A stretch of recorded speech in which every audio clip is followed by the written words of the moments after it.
भारत देश की सड़कों पर पैदल लोगों का चलना काफी दिक्कतों भरा है। दरअसल पहले कच्ची सड़कें थी और लोग पैदल ही चलते थे, जिसके बाद साइकिल आई, पक्की सड़कें हो गई, मोटरसाइकिल आई, दो पहिया वाहनों का विकास हुआ, गाड़ियां आई, बड़े बड़े ट्रक, ट्रैक्टर, कंटेनर आए और अब तो वाहनों की इतनी ज्यादा सड़कों पर आवाजाही बढ़ गई है कि पैदल चलने वाले लोग कम ही दिखाई पड़ते हैं। अब तो साइकिल और बैलगाड़ियां भी बेहद कम दिखाई देती है। साइकिल वैसे अभी भी नजर आ जाए, लेकिन बैलगाड़ियां तो बिल्कुल भी नहीं दिखाई देती। हाँ, मगर गांव में अब भी लोग पैदल चलकर कहीं ना कहीं पहुंच जाते हैं। हालांकि शहर की सड़कों पर ऐसा करना जोखिम भरा है। यहाँ पर वाहनों की इतनी ज्यादा आवाजाही रहती है कि अगर कोई पैदल चलने की कोशिश भी करे तो उसके लिए खुद ही जोखिम उठाकर सड़क पार करना काफी मुश्किल रहता है। खासकर जो बूढ़े और बच्चे होते हैं उनके लिए पैदल चलना काफी ज्यादा मुश्किल है। हालांकि आज हम पैदल चलने की बात इसीलिए कर रहे हैं क्योंकि हाल ही में वैश्विक सड़क सुरक्षा सप्ताह के तहत एक डेटा पेश किया गया था, जिसमें ये आंकड़े जारी किए गए हैं कि देश भर में सड़क पर चलने वाले कितने लोग हादसों में अपनी जान गंवा देते हैं। और ये जो आंकड़े सामने आ रहे हैं वो बेहद चौंकाने वाले हैं। तो इन आंकड़ों के बारे में हम बात करेंगे आज की इस खास रिपोर्ट में, लेकिन उससे पहले BRG न्यूज में आप सभी का स्वागत है। पैदल यात्रियों को सड़कों पर होने वाली मुश्किलों पर पहली बार एक पूरा अध्ययन मई 2023 में 7वें संयुक्त राष्ट्र वैश्विक सड़क सुरक्षा सप्ताह के दौरान देखने मिला, जिसमें जर्मनी की एक इंजीनियरिंग और टेक्नोलॉजी कंपनी ने डेटा प्रस्तुत करते हुए बताया कि हिंदुस्तान की सड़कों पर मारे जाने वाले हर 10 लोगों में से एक पैदल यात्री होता है। प्रतिदिन 90 पैदल यात्री कभी घर नहीं पहुंच पाते और 165 घायल होकर अस्पताल पहुंच जाते हैं।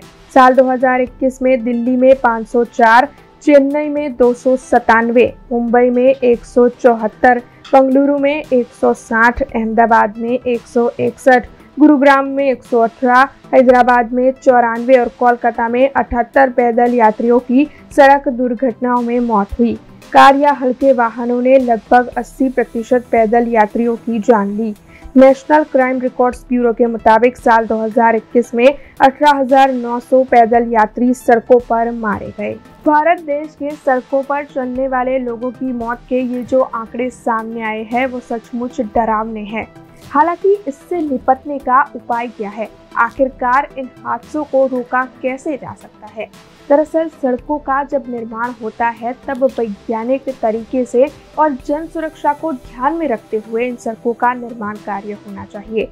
ठेकेदार या मजदूर की मनमर्जी से नहीं, बल्कि वैज्ञानिक तौर पर सुचारू तरीके से सड़कों का निर्माण करवाया जाना चाहिए।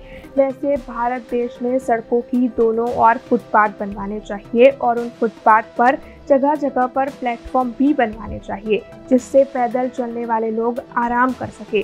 खासकर बच्चों और बुजुर्गों के लिए ये सबसे अच्छी सड़क निर्माण का कार्य होगा।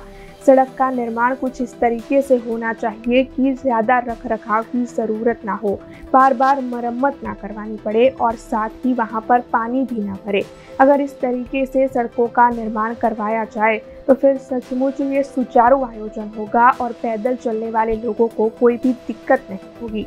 हालांकि विदेशों में तो ऐसी संस्कृति है कि वहां पर पैदल चलने वाले लोगों के लिए पैदल पथ बनवाए जाते हैं। इसके अलावा ट्रैफिक लाइट्स भी लगवाई जाती है, जिनका पालन करना बेहद अनिवार्य है। अगर किसी जगह पर ट्रैफिक लाइट ना भी लगाई गई हो तो वाहन चालक पहले रुकता है और फिर पैदल चलने वाले शख्स को जाने देता है, उसके बाद ही अपना वाहन आगे बढ़ाता है। हालांकि भारत देश में ऐसा कोई भी आयोजन नहीं है। यहाँ तो वाहनों की आवाजाही ही इतनी रहती है कि सड़क पर पैदल चलने वाला इंसान तो किसी को दिखाई ही नहीं देता। इसी वजह से ज्यादातर लोग हादसों का शिकार हो जाते हैं। हालांकि सरकार को इस मामले में संज्ञान लेते हुए सुचारू सड़क व्यवस्था का निर्माण करवाना चाहिए। ऐसी ही कुछ अनोखी खबरें लेकर फिर लौटेंगे। आप देखते रहे BRG न्यूज। धन्यवाद।